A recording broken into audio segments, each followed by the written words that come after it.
Let me open at least three, I believe, for our agenda tonight. Joint public hearings, City Council, City of Pearland, and the Planning and Zoning Commission, City of Pearland. Moving to item one on our agenda, and I'll be using the same agenda that you'll have in your hands, if you have one. Call to order. The City Council is all present, except for Councilmember Reed, who is absent, but I think is on the way, will join us perhaps later. And we have bright and shiny faces here to greet all of you in the process of the agenda. Moving to the Planning and Zoning, Mr. Chairman. Yes, Mayor. All members are present except for Troy Pradia. Okay, moving to item number 2 on our agenda, purpose of the meeting, Mr. Chairman. Does staff want to go over the procedure? Yes, sir. Good evening. So I'm going to go ahead and start with the format of the meeting. Each public hearing will be conducted in the following format. It will start with a call for order. Second, there will be staff report. And then the applicant will be given an opportunity to present their project. In that segment, also, there will be some public comments will be open for support or opposition to any case. And if you do want to get up and speak on a particular case, just make sure to come forward to the microphone. Please state your name and address for the record, and be brief and to the point, and keep your comments up to 3 minutes time frame. Also, make sure to complete a speaker card and give it to the recording secretary. Then that will be followed by a council, commission, staff discussion segment. And after that, the case will be adjourned. And the cases that we're going to have tonight for the joint public hearing will be tentatively scheduled for first reading with the City Council on November 11. And for tonight, we have 3 cases on our agenda. The first one would be a zone change application, and that's a PD amendment for the center of Pearland Parkway. The second case will be discussion about the Unified Development Code Text Amendment, or T number 31. And the last item on the agenda will be amendment to the thoroughfare plan, and that is related to Industrial Drive extension to east to Dixie Farm Road. Back to you, Chairman. Thank you. So hearing number 1 is zone change application zone 19-00022. This is a request of Mindy Ratcliff, applicant, on behalf of Pearland Dunhill, owner, for approval of plan development amendment to the center at Pearland Parkway PD to allow microblading services within the center on approximately 14.83 acres. This is at 2650 Pearland Parkway.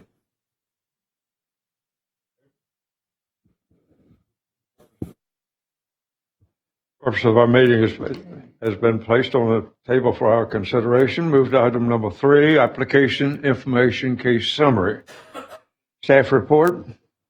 Thank you, Mayor. Again, this is a request for approval of an amendment to the center of Pearland Parkway PD to allow microblading services within the existing shopping center on approximately 15 acres of land.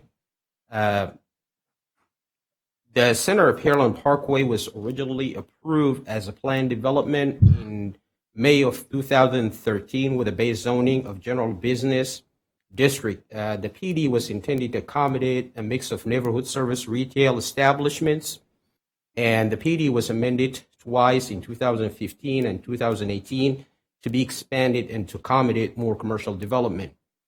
The applicant tonight seeks to amend the PD to accommodate microblading services at the existing salons located within the shopping center.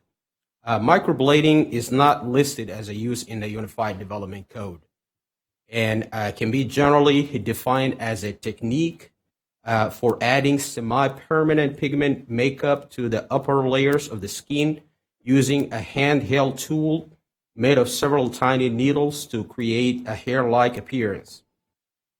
Tattoo studio is the closest use classification to microblading in the UDC, and it is defined as an establishment whose practices placing of design, letters, figures, or symbols, or other marks upon or under the skin of any person using ink or other substances which result in the permanent coloration of the skin by the means of the use of needles and or other instruments. A tattoo studio is only permitted by a conditional use permit within the general commercial district.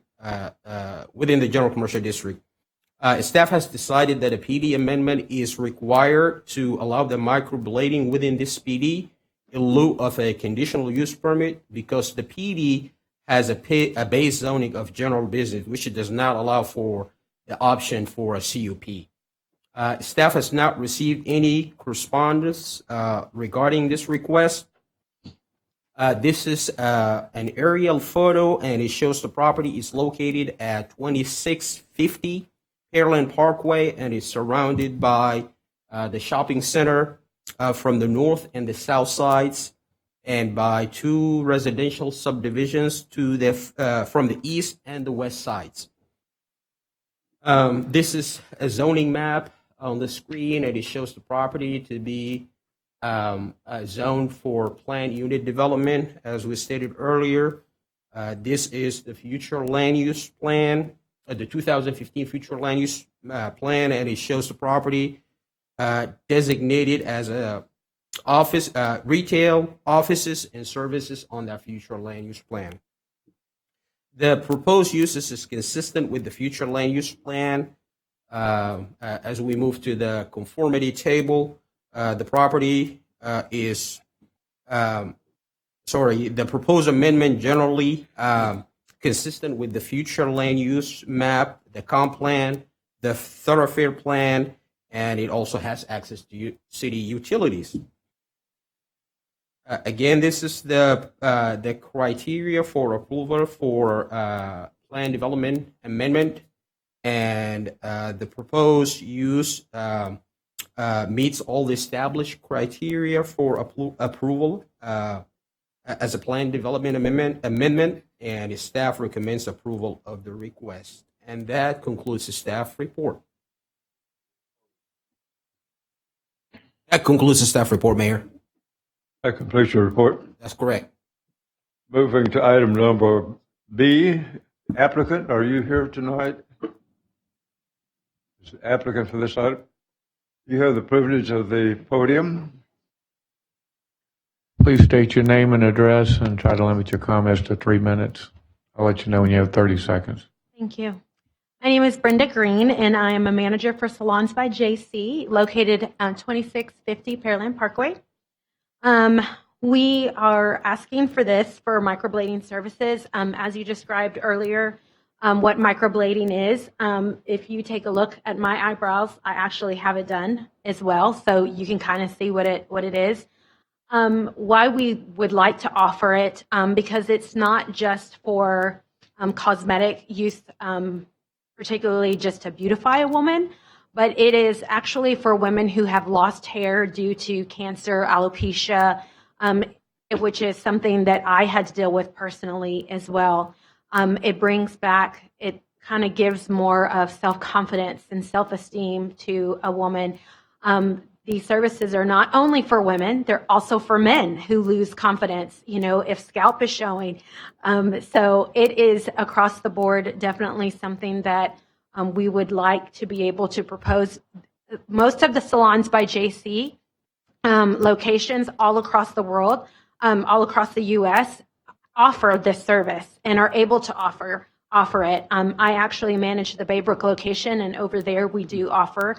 I get the ability to watch women and see men and women come out of the facility having more of that self-esteem and self-confidence.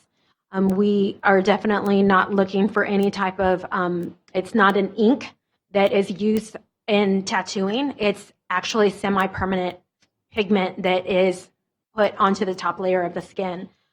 So with this being not only solely used for cosmetics to restore confidence in both men and women, but we would like to be able to offer more to men and women in the Pearland community.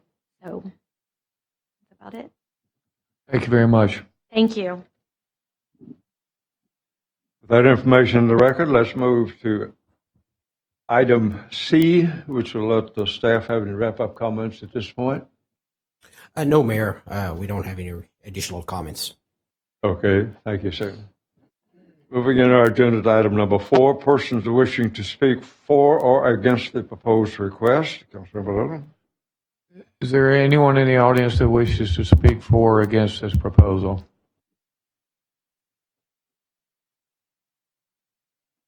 Okay, one spoke for it. Anyone else for or against this proposal?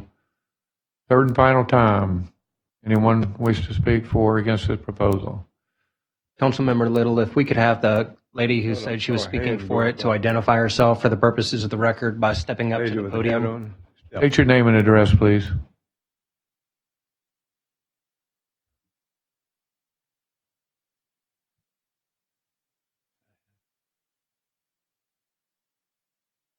I am the concierge person at Salons by JC. Move closer to the mic, thank you.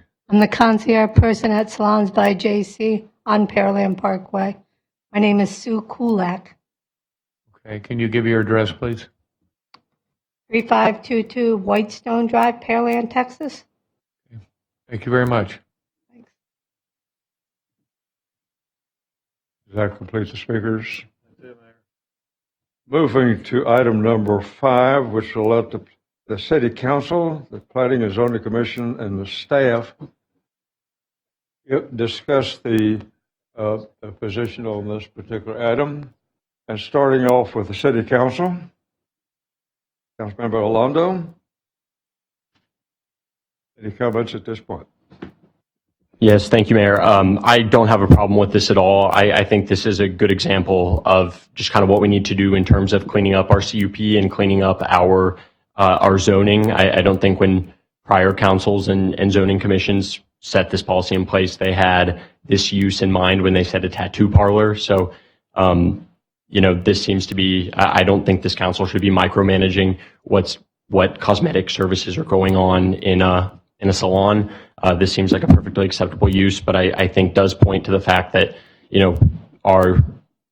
our process is simultaneously overburdening some businesses, such as this one, and underburdening others that could perhaps require a little more scrutiny. And I look forward to getting the opportunity to review that over the next few months. But I think this is certainly something that is acceptable.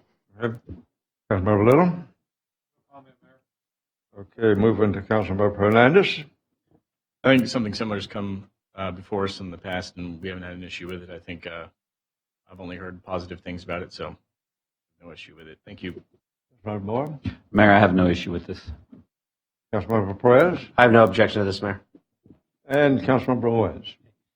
Just a couple of things on this location on CUP. So this is the only location that will be affected with this, or does it go across the board? All CUPs to use this as an example and then be approved all across the board? I don't know. So we have had other salons by JC come in for their conditional use permit. The one particularly that I'm thinking of is the location at Pearland Town Center. This particular zone change would only affect this property. In future agenda item number 2, we'll actually discuss about redefining microblading and providing it its own land use category. So this will be an extinguishing issue in the future. Okay, so this is only for this location unless it's changed additionally. Correct. Okay. Okay. Moving into the next item, which is Planning Commission, Mr. Chairman. Thank you, Mayor. Any comments or concerns? None? Is there a way to amend it to be for all the JC salons, or are they privately owned, or so they don't have to keep coming back for the same thing? Well, we wouldn't want to particularly provide within our zoning regulations for a particular business. That would be exclusionary, or I think exclusionary is the correct term for that. So what we're looking at would allow any person who conducts this type of business in the future. Thank you. I'm in support of this this change, as well as our later agenda item to correct the UDC for this item as well. That completes our comments, Mayor. Thank you, Mr. Chairman. Moving to staff discussion at this point. No, I just want to clarify that this would only apply to this property that you see on the screen. Any salon that is actually existing within that overall suite would be allowed with this approval. So just wanted to clarify that. Okay, that information in the record. Moving to item 6, which will allow me to adjourn this joint public hearing at 6:46. Let me take a short break to converse with our staff headquarters.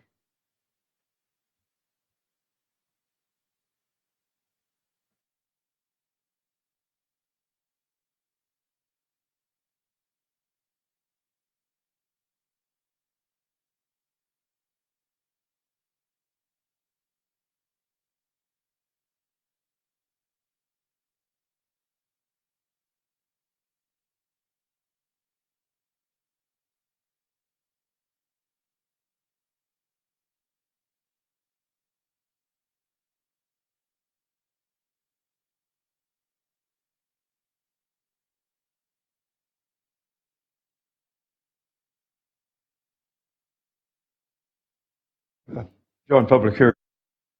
The joint public hearing number 2. Call it to order. Purpose of the hearing, Mr. Chairman and the Commission. Thank you, Mayor. Hearing number 2 is amendments to the Unified Development Code UDC number T-31. This is a request of the City of Pearland for proposed amendments to the Unified Development Code regarding the following sections: removing outdoor activities or uses, references from the non-residential zoning district, Chapter 2 and Article 4, or Chapter 2, Article 4. Item 2, removing the landscape plan submittal requirement for amending preliminary and final plat processes. 3, redefining the master plat as a master plan, Chapter 3, Article 1, Division 2. Item 4, including allowances for the approval of a final plat prior to completion of all infrastructure improvements, Section 3.1.5.4. And number 5, adding microblading as a use in the land use matrix, Section 2.5.2.2. That completes your report. Thank you. Moving in our agenda to item number 3, application information case summary, staff report. All right. Thank you, Mayor. So as discussed, we have 5 sections that are brought to you tonight for amendments to the Unified Development Code, 4 of which are textual that would be adopted if approved, and 1 deals with a staff process. So this first, which is removing outdoor activities or uses within the non-residential zoning districts. Currently, as it stands, there are outdoor seating, outdoor storage, outdoor display, and outdoor sales repeated within the Old Town Mixed Use, Old Town General Business, Residential, Retail Node, Office Professional, Business Park 288, Neighborhood Services, General Business, and General Commercial zoning categories. So each of those is repeated for each of those districts and has slight variations within each of those categories. What this rewrite would do would be to take all of those different sections out of the zoning districts and creating a new section under regulations specific to use. and providing this table and the below, which are in your document, the below notes that provide additional clarification for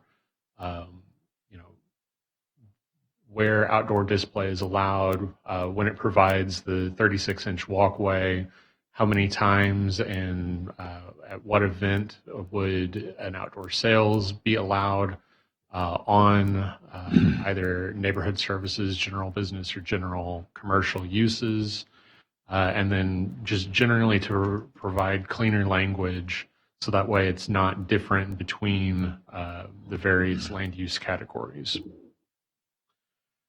The second change is for the landscape plan requirement.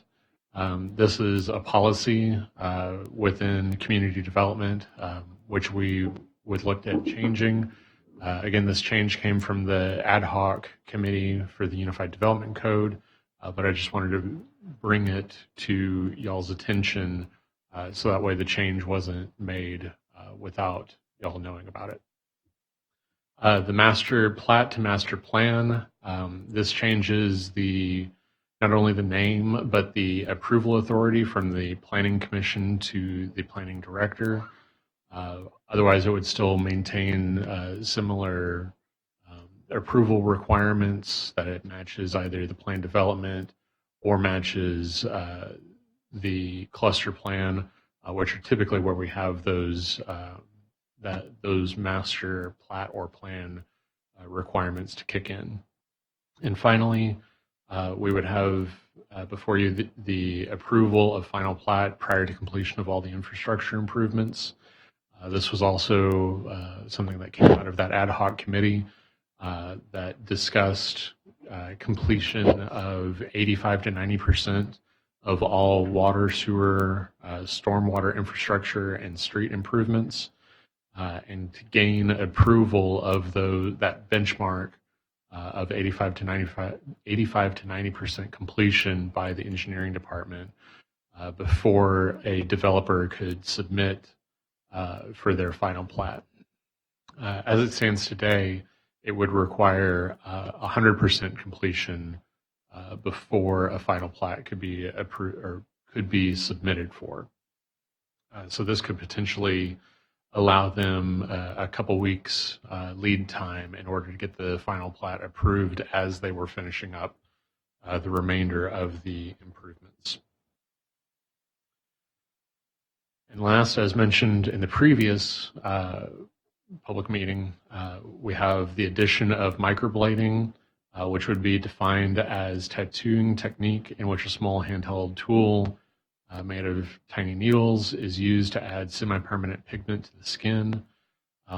As mentioned, this activity typically co-locates within beauty shops, and the above permitted and conditional districts are copied from the barber, beauty shop, and tanning studios land use category. And that completes our staff overview of the Unified Development Code portions. Okay. That information in the record. Let's move to item number B on our agenda, which will let the applicant to make a presentation regarding this item. Staff was the applicant. You just did. Yes, sir. And moving to item number And we wrap that up. C is staff wrap up, and you just did. That makes it real convenient when you got them sitting close to you like this. Moving in our agenda to item number 4, persons wishing to speak for or against this proposed request. I'll ask Councilman Little to conduct that. Is there anyone in the audience wishing to speak for or against these UDC amendments? Second time, anyone wishing to speak for or against these UDC amendments? Third and final time, anyone like to speak for or against these UDC amendments? No one, Mayor. Okay, no persons, all right. Moving to item number 5, which will let the Planning Council, the Planning Commission, and the staff make discussion remarks as they see appropriate. Moving to item number 5, City Council, starting with Councilmember Owens. I've just got one. Going in and looking at it from the outside or outdoor storage, that doesn't apply to anything along Pearland Parkway or Dixie Farm Road. It's in an overlay district. I've noticed that Lowe's over there, they moved all their stuff that was stored on the outside, which used to be by Chili's, and now it's over by Pearland Parkway. It's not supposed to be in the outside storage on an overlay district there. Correct. So one of the conditions that's not on the screen, but it's within the text, would say that any use that had outdoor storage, it would not affect the land use category. The land use category for Lowe's may give outdoor storage by right as a big box department store. And because they were prior to the corridor overlay district, they may have some allowances that were granted beforehand. But the corridor overlay district requirements would still be in effect for this table would not change the corridor. Would not change on that, and that would, same thing applies to Home Depot off of Dixie Farm Road. Correct. Okay. That completes your report? Your comments? Okay, moving. Councilmember Perez? Thank you, Mayor. So a few of these. One, thanks to staff for bringing back these items back up, trying to close the loop on what the ad hoc committee did. Just real quick, do we have any other remaining items from the ad hoc committee's recommendations that still have not yet been incorporated to the UDC changes? Or these are the only last remaining items? This was the last section of items from that committee's report. On the microblading, I think it's a welcome change. That way, these salons don't have to come back for this. I think trivial service that they provide that nobody's going to find objectionable. I do think that our definition is not specifically distinguishable from tattooing. And what I would like to avoid is having, something that is be considered a loophole where it's not it's not a tattoo parlor, it's a microblading parlor, and therefore it's allowable. A tattooing technique, which is a small handheld tool made of several tiny needles, is used to add semi-permanent pigment. I don't know how, other than saying, hey, no, this tattoo is microblading. I don't know how, not tattooing is microblading, how we distinguish that. So I may want to recommend that we find a definition that maybe associates it specifically as a cosmetic use. Maybe limit to where it is used, and maybe we can reach out to those in our community that may have a better understanding of that process, to where we can make sure that it's clearly not tattooing, and it can't be considered as anything associated with tattooing. And I think we can do this. This takes 2 readings, so I think we can just clear that up by the second reading. On the auxiliary use table that you put on there for outdoor storage, where would we place this auxiliary table with respect to where would it be in the UDC with respect to the zone use table? This would become a third section under regulations specific to use. But it'd be close to the zone use table. What I'm getting at is it'd be easy to find. Correct. It wouldn't be buried somewhere else where it's. It would be the second section after the land use table. I'm fine with that.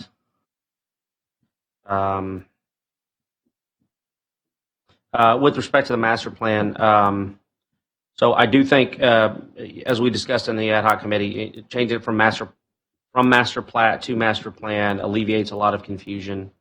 I do also think that having it as administrative approval certainly expedites the process. I'm interested to see what Planning and Zoning thinks. I think I'm for the change, but I do think that their opinion matters on this, about whether we make it wholly an administrative change or whether we keep some authority of that in their hands. I can see the benefits, the pros and cons of both. I do believe the ad hoc committee was fairly confident in making it administrative, but I do think that that's, since it affects them and that committee, and they may have some concerns about the effects of them not being able to see the master plan before they see the individual plats. Or if we do make administrative, then how do we incorporate them so they know what was approved? And so that they, when the plats come in, they can understand where it fits into the master plan, in case that becomes a concern later on. And that's all I had, Mayor. Okay, Councilmember Moore. No, I agree with Councilmember Perez. We should have something in there that kind of defines it a little bit better if we're not going to require CUPs on this, so that it could just be a much smoother process to be done and not have to come to a vote. Okay, Councilmember Hernandez. Oh, I'm sorry. They'll just change it they'll change it before the second reading. Well, I'm in favor of the change to the definition as well. I have no other comments. Thank you, Mayor.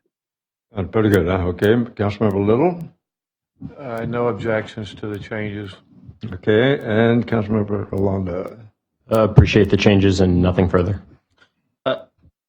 Mayor, my apologies. One other item that I wanted to I want to get clarification on. So in the as we refer to substantial completion, or now changing substantial completion of the utility work before final plat can be approved.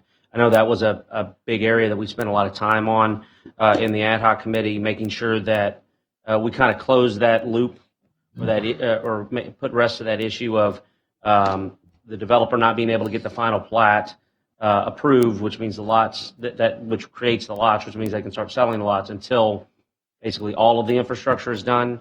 I guess my only concern is how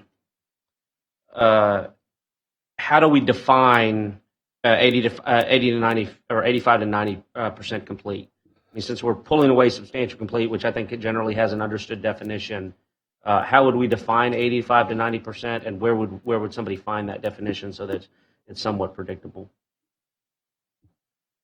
I think the 85 to 90% was meant to mimic substantial completion. Perhaps, but is there a place where we've made that connection? I mean, substantial complete is certainly an understood term in the industry. I mean, if we said substantial complete but not 100% complete, yeah, I think most would understand what that means. I think we were trying to get to where it wasn't quite substantial completion, but we knew they were close enough that they would have to finish it. Robert,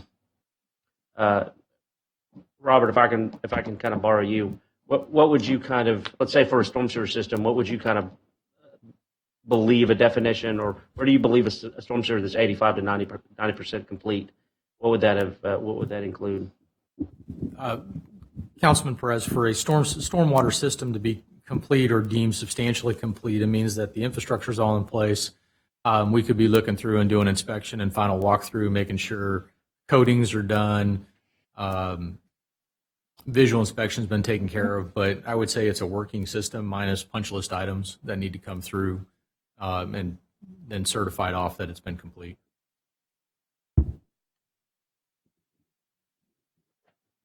Member Owens made a valid point about what he believes them to be. I don't disagree with that. I just maybe it would be helpful if we make an attempt to try and put in at least some bounded definition to it, and have that into the EDCM, so it can reference into that document.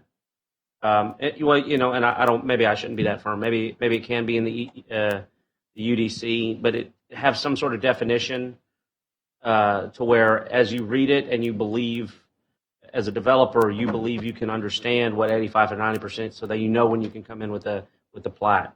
I mean, if I read substantial complete, I would read like I basically have to be all the way done, like cover, backfill, sod, all that. I mean, if we don't intend for it to be sodded or hydromulched, then maybe there's a way we can provide that definition. My concern is that I think everybody here that worked on that understands what the intent of the ad hoc committee, but give it 5 or 10 years without a definition, and possibly nobody in the room, or nobody interpreting this that was in that room while we created that definition, it may get lost, and it may go right back to where we where we were. So if a staff member says, well, I believe 90% means that everything has to be sodded, if we don't have a definition, we can't really avoid that. Sorry to beat that dead horse, but and again, I think I'm fine with what we're doing. I think maybe upon it coming back, we can have some definition of that, and we can tweak it or modify it. Or if we put something in EDCM, we can change it even after the fact. Those are my thoughts. Sorry, Mayor. That completes your report. No comments at this point. Yes, sir, Mayor. Moving then to my agenda to Planning Commission, Mr. Chairman. Thank you, Mayor.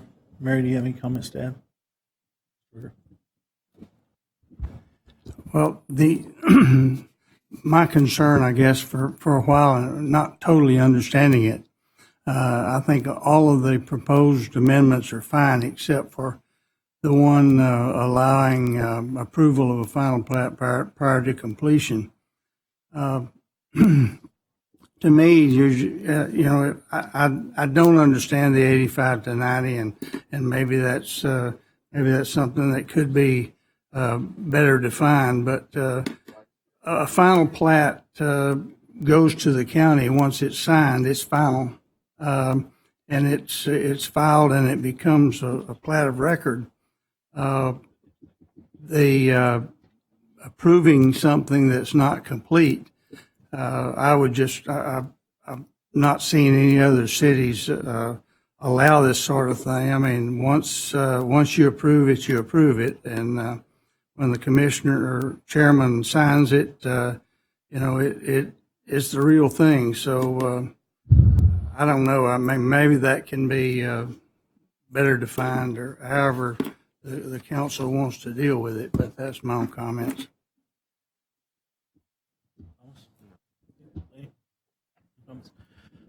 I guess I've got a couple comments as we're discussing the final plat approvals. I think what drove this, and I stand to be corrected always, the point at which final plat approval now triggers without having to have a subdivision improvement agreement and surety bond in place, if I'm using the right terminology, is 100% or less. You're either 100% complete or you're not, and if you're not, you have to have a subdivision improvement agreement in place and have a bond in place to ensure that those items via a punch list and a legal document are in place to make sure those items are built and to the city's approval. This lowers that point to 85 or 90%, and that's always a matter of someone's opinion. And I'm sure if we've put the master plat process in staff's hands as a master plan, then they can certainly figure out when we're 85 or 90% complete with a project. The issue we've had, and as long as I've been doing this, is the developers have come to us and said, well, we can't get our power to the project until we have a final plat approval. And we've seen projects come for final plat approval that haven't pushed dirt before, or have only pushed dirt and haven't done anything else. I believe in one of our other agendas we have Modern Green Ivy who's doing just that. So I was in favor of this because this is one of the times where I like to see it being built before we go out and be able to look at it, come in here and then approve the final plat. But I understand that the developers have issues that they need to have in place early so that they can get power, divide up lots and sell lots, to be quite honest, before they're totally done. And what's totally done? 85 to 90% is close enough. We can argue about that definition, but I think that was the intent of this coming before the city for change, is to give a little leniency there on the 100% complete so that the developer didn't take on additional cost to put that agreement in place, that legal agreement in place with the bond to ensure those last few items were built. I agree with that process when they haven't done anything, and we need the surety that the developer's going to build what they say they're going to build. If they get 90% of it in place, they have to finish it. They're not going to go to that point and stop. The other item was the support the microblading, the master plat process versus plan. Councilman Perez asked. The P&Z has talked about this. We've heard this. Staff's done a really good job of presenting this to us previously and explaining it to us. Generally, from my history on this commission, we see master plan and master plats at the same night. So we don't see one before the other. We normally see them at the same time. Staff sees them a lot earlier than anyone sitting on both these tables tonight. So I certainly don't have any issue with staff taking the responsibility of approving a master plan. That's all the comments I have. Anyone else?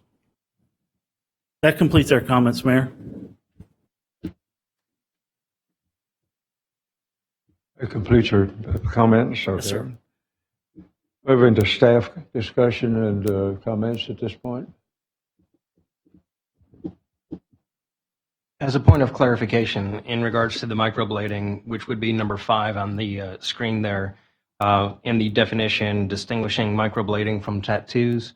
Of course, I'm going to verify it before it comes for a reading, first and second reading, since this is the public hearing at the time. But I think the difference between the two is one has a pigment, the other one is an ink. I'm not competent enough to tell you what the difference between a pigment and an ink is. I've not done that research yet, but I believe that Ms. Colick, when she was speaking earlier in regards to the PD amendment, she mentioned that difference as well. And it may be that it comes back with that same definition. I just wanted to make sure that y'all were aware. The definition, as I understand it, and I'm trying to verify if this came from the Texas Department of License and Regulation, who gives the licenses for tattoo parlors and for microblading or cosmetology places, that's their distinction, and that's why we put that definition inside the PD. I'm sorry, inside the UDC land use table.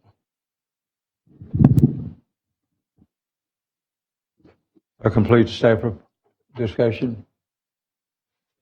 Moving to the next item is item 6 is adjournment, which I shall do at 7:12.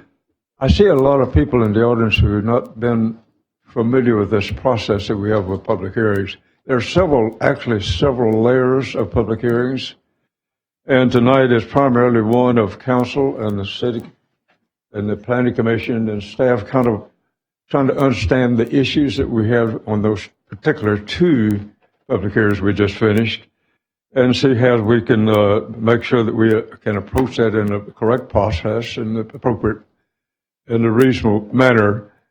And there will be, at some point down the way, there will be a public hearing which we will discuss it as with an answer, with a decision. And the next item, I have one more tonight, which is a joint public hearing, and this will end with an adjournment as well. Later on, I'll have one where we do wind up with a definitive, positive solution and an answer for all of us. So with that background, the final decision has not been made on any of these. Moving to the next item 3, for purpose of the item hearing number 3, Mr. Chairman. Thank you, Mayor.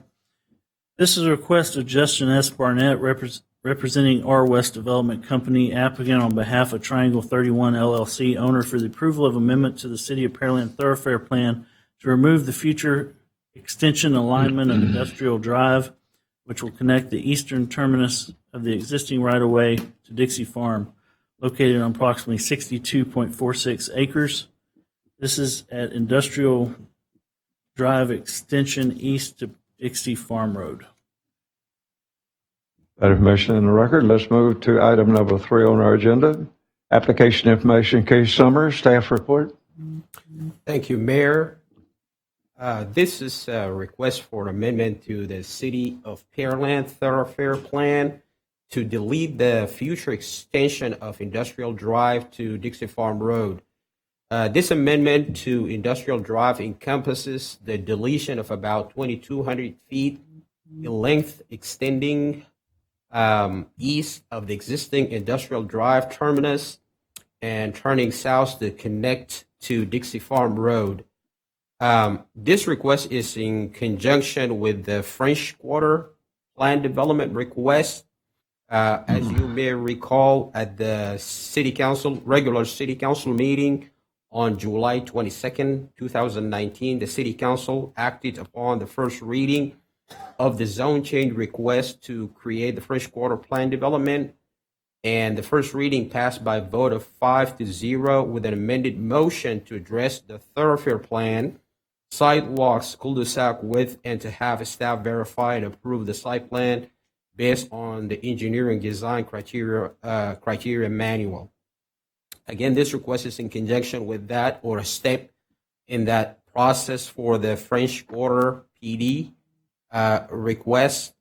Staff has not received any correspondence regarding this request. Here's the thoroughfare plan, the City of Pearland thoroughfare plan, adopted in 2018 for the entire city. And this is a synopsis of that, focusing on the area where the request for that extension to be deleted, and the arrow pointing out to that section of Industrial Drive that will have to be deleted from the thoroughfare plan. This is an aerial photo of that area. You can see that segment of Industrial Drive on the plan. Again, it would extend from that terminus that's located just on the west side of this yellow highlighted property and connects that to Dixie Farm. And this is a zoning map, and we can see the zoning districts that are within that extension, and predominantly is industrial, or M1, light industrial, or M1. And finally, this is, you may recall, this is the design plan for the French Quarter, and that development would consist of a mixed-use, age-in-place concept where residents could transition from single-family residential development to a building where it would house independent living and memory care and assisted living. A traffic impact analysis was conducted for this deletion of Industrial Drive extension by Boyd Associates, and concluded that the impact of the construction of the Industrial Drive extension appears to have some advantages and some disadvantages to overall area traffic operation. For example, a connection between State Highway 35 and Dixie Farm would provide some positive operational benefits in terms of additional connectivity and reducing delay at adjacent intersections, and also has shown some mixed results with the addition of signalized intersections on Industrial Drive at State Highway 35 and Dixie Farm, which would cause some additional delay. Based on the TIA that was presented by Boyd Associates, staff does not support the deletion of that extension of Industrial Drive, and our traffic engineering staff are here to answer questions, and that concludes the staff report. That's the end of staff Complete your report. report. That's correct. Moving in our agenda to item B, which is applicant here to make a presentation, and thank you. Please state your name and address and try to limit your comments to 3 minutes. Justin Barnett, R West Development, 7918 Broadway Street here in Pearland.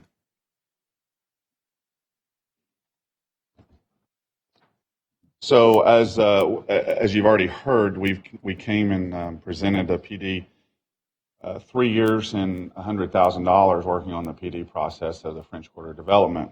We believe it's worth it. We're here for it.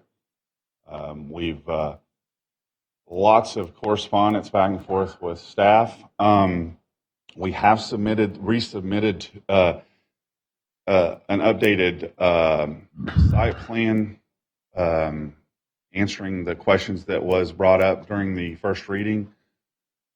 We agree to widen and make the cul-de-sac larger and available to turn around for a semi to turn around with. We have not received staff's comments back on that.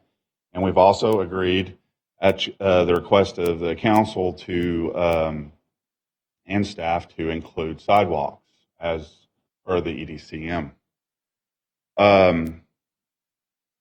Just a brief overview. This is an age-in-place continuing care community.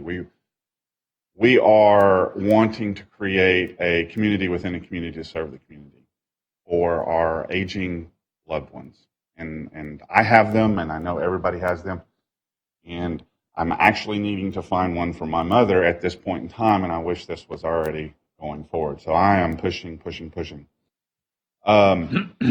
I do want to respond to staff's comments on from the traffic impact analysis. And although there was mixed results, I want to read from page 10 of the letter. The results of this analysis indicate that the deletion of Industrial Drive connection to Dixie Farm Road will not have significant negative impacts to overall mobility. While the connection would have some positive operational benefits, it may also introduce the need for additional traffic control infrastructure, 2 new traffic signals, with the possibility to create more stops on 35 and on Dixie Farm Road. The analysis made, so that meaning if you do the connection, it's going to create more stops. It's a mixed result. It doesn't necessarily mean that you're going to meet your objectives, to my understanding. Also, the analysis made broad assumptions about future land use in the area. It is also unclear if the extension of Industrial Drive is practical on a cost basis due to having to cross a drainage channel, drainage areas nearby, the cost of additional right-of-ways, and utility adjustments. The extension of Industrial Drive to Dixie Farm Road does not offer the potential for connectivity to the south due to the location of the Dixie Farm landfill. And that was signed by Anthony Voigt with Voigt and Associates. This is a great project. We're wanting to move forward. Council, I mean, we've worked. We said that we could not do this with the thoroughfare plan in place. We received an overwhelming response to this in discussions with staff. You know, we said, hey, what can we do? They said, we'll look at this. We'll consider it once you get the PD approved. And we did. So we brought it. We've got it approved, council first reading, and we are responding and believe we have included everything. This is our last step. So I'm asking for your support in this, and let's move forward and let's get a great development there at Pearland Parkway and Dixie Farm Road.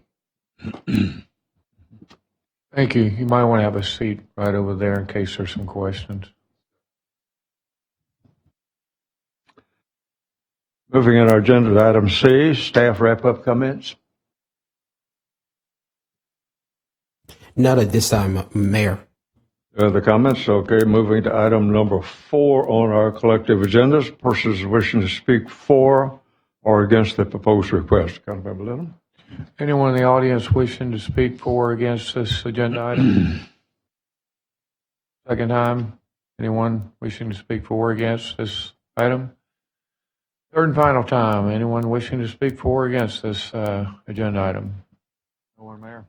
Okay, moving in our agenda to item number 5, which was an opportunity for the council, the planning commission, and staff to share some thoughts with each other, with no decision to be made tonight. Starting with City Council, Councilmember Orlando. Nothing yet, Mayor. You know, we passed this 5-0, and this would seem to be the logical next step. Okay, Councilmember Little. Yeah, I initially liked this idea. I still do. I also question some of the results of that traffic impact study. I think the light at Industrial and 35 will create more delay on 35 than the issues raised in that study. And one of the things that staff mentioned was that this would generate development along industrial if they had it, ending on Pearland Parkway. The applicant's trying to develop a aging residential facility. I think that's going to be a large development that will benefit the city. They've already got their PD approved. They've shown a willingness to work with city and comply with council's request. So at this point, I probably am for letting the development go forward and not having the thoroughfare connect with Pearland Parkway. Okay, That's all, Mayor. Councilmember Hernandez. Thank you, Mayor. I think that this is one of the projects that I've kind of been looking forward to. So I think whatever needs to be done to make it work, I'm for it. That's pretty much all I have. Thank you. Councilmember Moore. Thank you, Mayor. I just don't see how the industrial drive coming through on either the primary or the secondary plan really makes a difference. If anything's going to develop there, you have access off of Highway 35, you have access off of Dixie Farm, and I don't know why we'd need to spend the money to put a roadway through there and add additional signals. It just doesn't seem like it makes a whole lot of sense to me. Not only that, but the bridge that we're going to have to build is going to be very expensive, and I just don't see why we need it. It's roughly about 1.25 miles from Industrial Drive to Dixie Farm, so I don't know why we'd need to put a cut-through road from 35 over to Dixie Farm. Councilmember Perez. Thank you, Mayor. If we could we pull up that alternative route that was proposed in there in the packet? Where do we have that in this presentation? You're the one that moves it. There it is. So generally, here are my thoughts. I think what most people may or may not appreciate is that this thoroughfare plan is one of our more powerful documents. Making changes to it is not something that we as a council should do flippantly, because if you look at what we're doing, let's say along Dixie Farm, where the dashed blue line is now going, where we're saying this line will need to go in the future.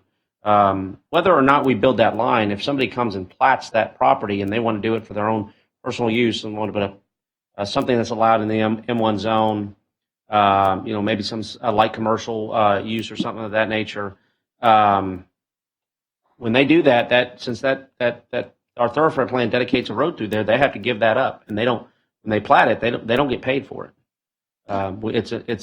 This tool allows us to do a taking without compensation. Whether or not we agree with that philosophically, that's traditionally what we do. So I feel personally that when we make these changes to this document, we have to do it very deliberately, and we have to feel very, very confident that when we're asking for this road to be in place, we need to feel confident that road will need to be in place eventually. And there's a number of other portions of the thoroughfare plan we could probably critique. This is the one that was brought up, and maybe at some point we actually revisit the thoroughfare plan. But my thought is this: let's just make let's make it terminus at the end of the existing road. Obviously, I think we discussed in the meeting with respect to the PD that we were seemingly in favor of allowing the thoroughfare plan to either be removed or removed in its entirety or moved somewhere else that didn't interfere with the PD. So assuming that's the case, if all those two alternatives, I think at this point we just remove it. For all of the reasons that we decided we didn't want to have this interfere with the PD for this development, it's just going to interfere with a development that would be just a little further south.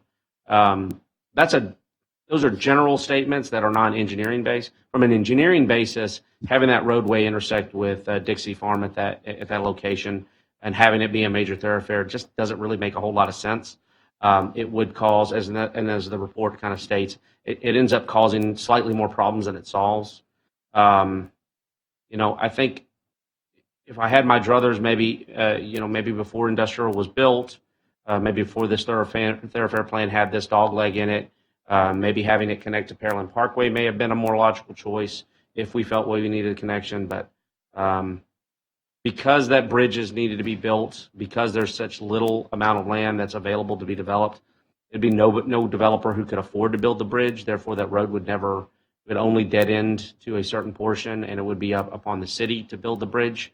And I don't think that we would ever find a justification to do that because there's so few people that would be benefited by it. We end up spending the money somewhere else on a bridge that would have more impact. So for those reasons, I'm supportive of us just eliminating the thoroughfare. This portion of the thoroughfare at the end of the existing road, again, requiring the developer to come up with the design in the cul-de-sac that compensates the roads or the types of vehicles that would be on a major thoroughfare, the type of truck traffic we expect on that. So not a standard cul-de-sac, a larger cul-de-sac, one where an 18-wheeler can turn around. But that would be the way I would want to go. Those are my comments, Mayor. Okay. Councilmember Owens? Not much left, is it? I'm sorry. No, I've always been against this on a thoroughfare project. And I think, like Councilmember Moore had mentioned, if you come from 35 on the industrial down to Dixie Farm, maybe a mile and a half, coming the other way, if you're going from north or south to north on there, it has no benefit whatsoever. You can't connect home to Pearland Parkway. Pearland Parkway does not allow for truck traffic on Pearland Parkway. And so I think, just if we continue to do this and we bring it on a possible two routes there, it's be a lot more cost than what is going to be a benefit for anything on there. And I had rather see $70 million put out for taxable benefit than I had for us to spend $5, $6, $7 million on a roadway to nowhere. So my point is, let's move it out, get it off the thoroughfare plan. Thank you. Okay. And I would be okay with terminating it as well. Like I said, whatever we need to do with the consent of the rest of council to get this moving forward, I think this development would be a great asset to the city. So, Moving to Planning Commission, Mr. Chairman. Hey. I'm definitely for removing it from the thoroughfare plan. I've often wondered why it was even out there to begin with. Because I can't see where it alleviates any traffic to anybody. They've got two good accesses already. Why would they need another one? There are some mistakes once in a while in a thoroughfare plan. We can fix this.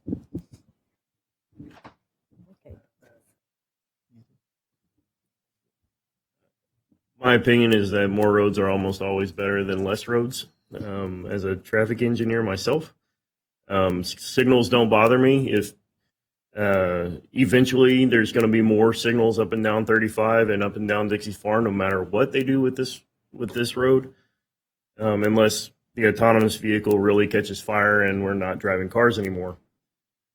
So the whole point likely for this extension is to provide relief to the Dixie Farm 35 intersection. If a big development goes in here, you might actually need it. So that's all the comments I have.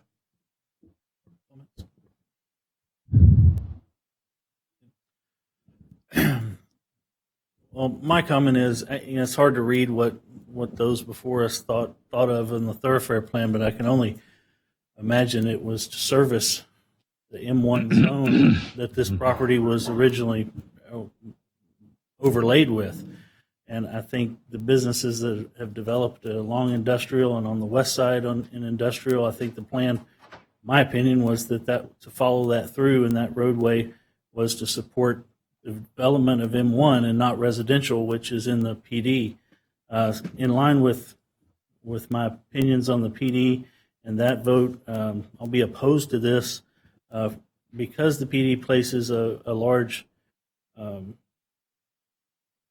high-density residential within a pipeline challenged piece of property, I've been opposed to this from the beginning, and I agree with staff that I believe that's what the intent of the thoroughfare plan originally was. But I'll be the sole person against it, probably. That completes our comments, Mayor. That completes your report. Moving to staff discussion and input this time.